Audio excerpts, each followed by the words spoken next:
लोकसभा चुनाव के लिए कांग्रेस ने शनिवार देर रात चौथी सूची जारी कर दी है। इसमें 11 राज्य और 2 केंद्र शासित प्रदेश की 45 नाम शामिल है।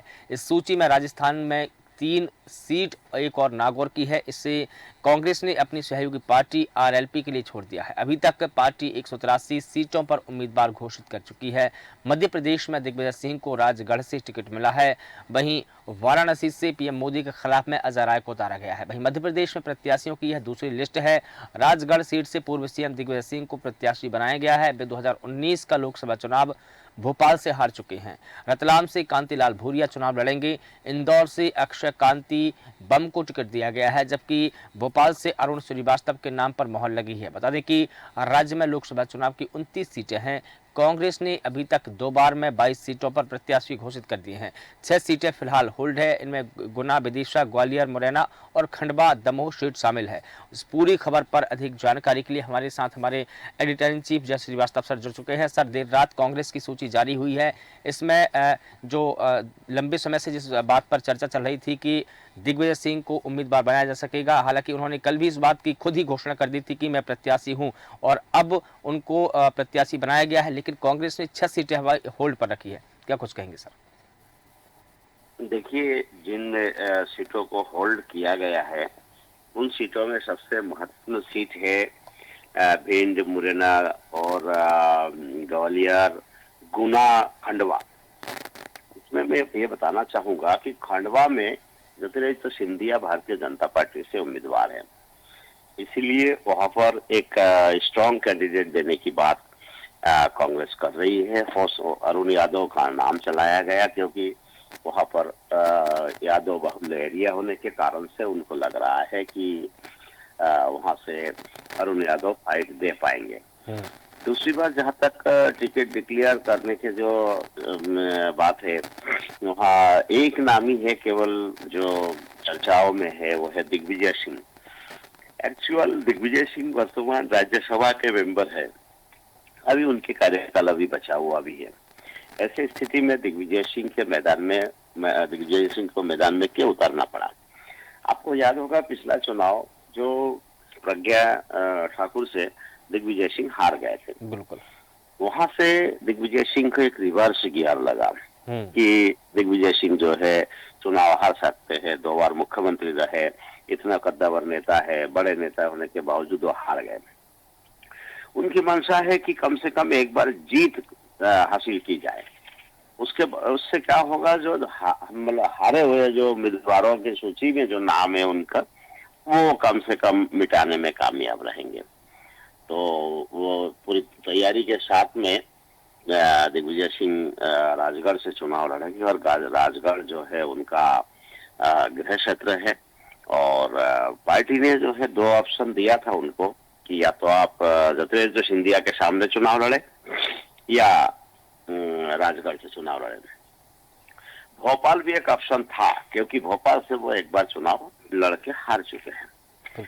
लेकिन इस स्थिति में मुझे लगता है कि दिग्विजय सिंह की स्थिति वहां मजबूत है, और कांग्रेस ने एक अच्छा निर्णय लिया है कि जो 3 स्वीप भारतीय जनता पार्टी करना चाह रही है कि मध्य प्रदेश के जो है 29 में से 29 सीटें जीते जाए।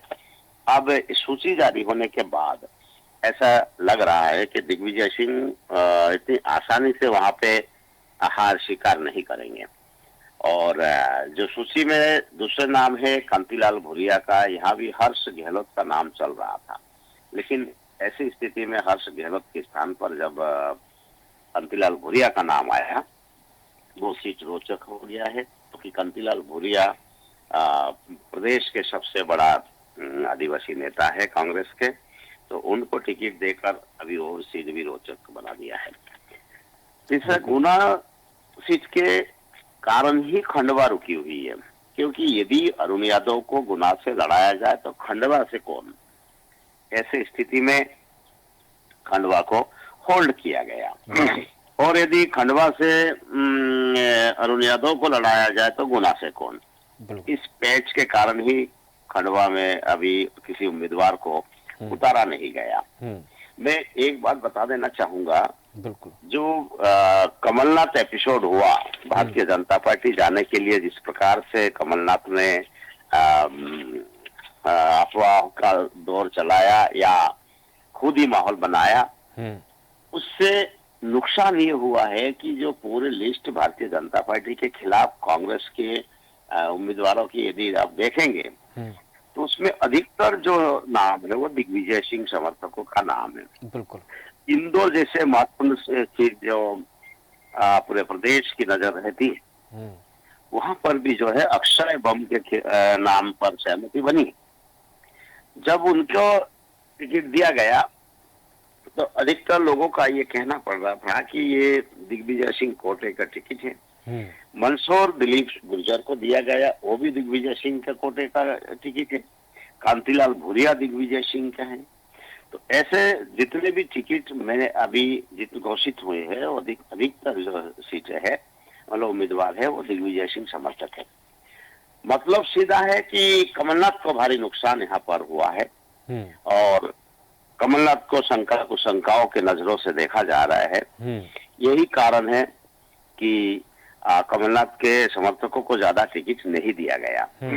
जहां तक संजय शर्मा को टिकट दिया गया है होशंगाबाद नरसिंहपुर सीट से, यहाँ पर संजय शर्मा भारतीय जनता पार्टी से जाकर कांग्रेस में चुनाव लड़े और विधायक बने। इस बार विधायक चुनाव हार गए, लेकिन ये नाम जरूर दिया जाता है कि ये कमलनाथ का व्यक्ति है।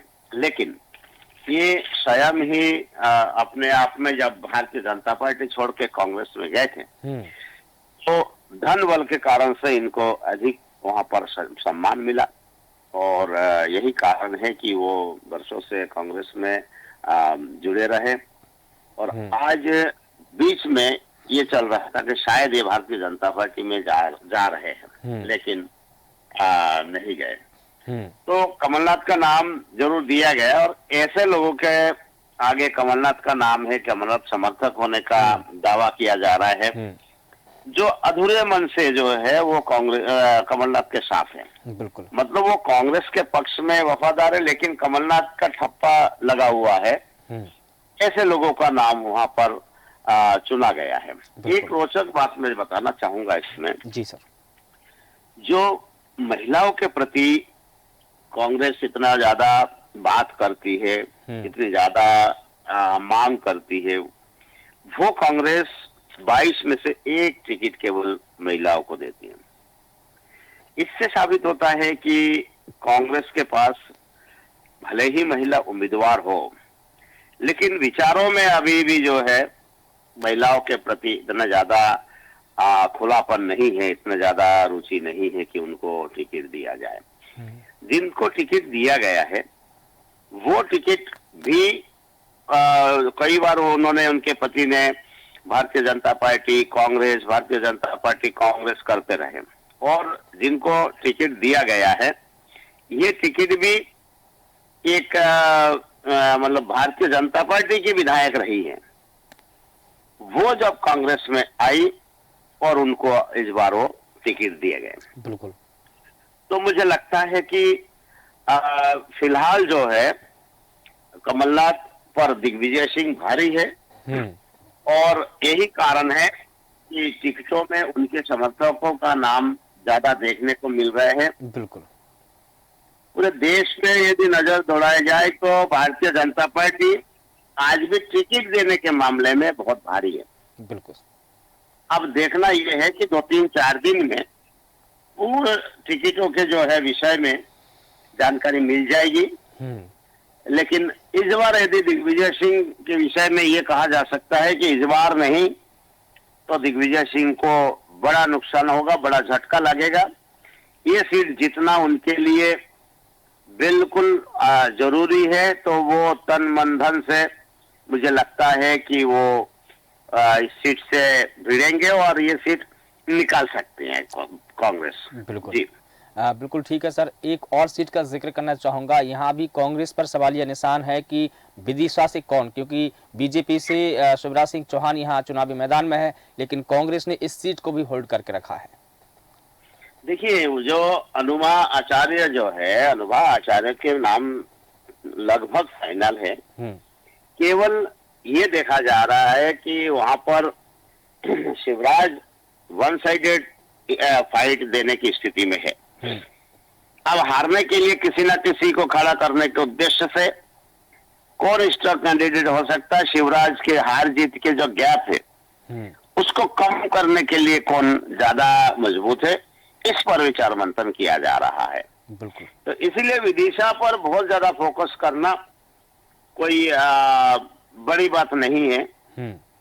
मुझे लगता है कि वहाँ अनुभा आचार्य जी ही वहाँ पर उम्मीदवार होंगे। बिल्कुल बिल्कुल, ठीक है सर। तमाम जानकारी के लिए आपका बहुत शुक्रिया। तो बता दें कि कांग्रेस की सूची जारी हो चुकी है, इसमें मध्य प्रदेश के उम्मीदवारों का नामों का ऐलान भी किया गया है। राजगढ़ से दिग्विजय सिंह को उम्मीदवार बनाया है। फिलहाल देश न्यूज़ के खास बुलेटिन में इतना ही। मुझे दीजिए इजाज़त। नमस्कार।